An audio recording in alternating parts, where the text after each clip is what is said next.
பெரும்பாலானோருக்கு கப்பல் விபத்து என்றால் உடனே டைட்டானிக் கப்பல் தான் ஞாபகம் வரும். ஆனால் அதைவிட பல மடங்கு உயிரிழப்புகள் நடந்து நாம் கேள்விப்படாத விபத்துக்கள் உலகம் முழுக்க பல நடந்திருக்கின்றன. இது கற்பனை கிடையாது. பிரிட்டானிக்கா வெளியிட்ட பட்டியலில் நம்மை அதிர வைத்திருக்கின்றது. ஒவ்வொன்றும் உண்மையிலேயே மனதை பதற வைக்கும் சம்பவங்கள். முதலில் 1120ஆம் ஆண்டு நடந்த வெள்ளை கப்பல் விபத்து. இந்த விபத்தில் இங்கிலாந்து அரசு வாரிசு வில்லியம் அத்திட்லிங் மரணமடைந்தார்.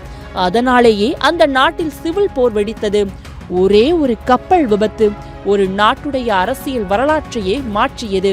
அடுத்தது 1865 அமெரிக்க SS சுல்தானா என்ற கப்பல் போர்க்காலத்திலிருந்து வீடு திரும்பிய வீரர்களுடன் மிசிசிப்பி நதியில் வெடித்து மூழ்கியது. சுமார் 1800 பேர் உயிரிழந்தனர்.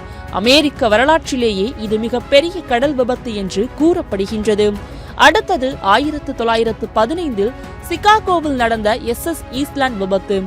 ஒரே ஒரு நதியில் நடந்த பயணத்தில் வடிவமைப்பு பிழை காரணமாக கப்பல் புரண்டு விழுந்தது. 800க்கும் மேற்பட்டோர் உயிரிழந்தார்கள். அது வெறும் பிக்னிக் பயணம்தான் என்பது குறிப்பிடத்தக்கது. அதே வருடம் RMS லுஸ்தானியா கப்பல் முதல் உலக போரின் போது ஜெர்மனியின் நாவிக் கப்பல் தாக்கியதில் 18 நிமிடங்களுக்குள் மூழ்கியது. 1198 பேர் உயிரிழந்தார்கள். அதில் 128 பேர் அமெரிக்கர்கள். இந்த ஒரு சம்பவம் அமெரிக்காவை போருக்குள் இழுத்தது.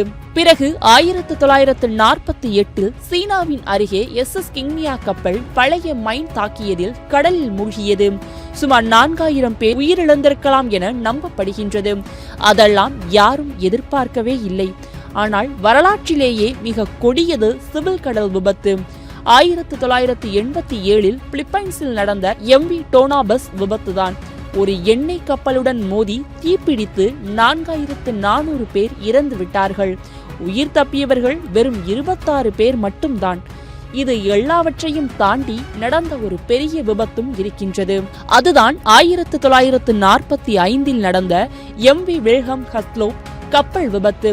இது 2ஆம் உலகப் போரின் கடைசி கட்டத்தில் ஜெர்மனி ராணுவத்தையும் அகதிகளையும் எடுத்துச் சென்றது.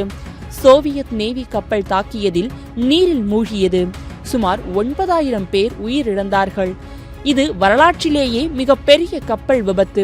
இந்த விபத்துக்கள் ஒவ்வொன்றும் ஒரு செய்தி மட்டும் இல்லை, ஒவ்வொன்றும் ஒரு மனிதனின் கதை. சில அரசியலையே மாற்றிவிட்டது, சில போரையே தூண்டிவிட்டது. ஒரே ஒரு பிழை, ஒரு கணத்தின் முடிவு ஆயிரக்கணக்கான உயிர்களை கடல் எடுத்திருக்கின்றது.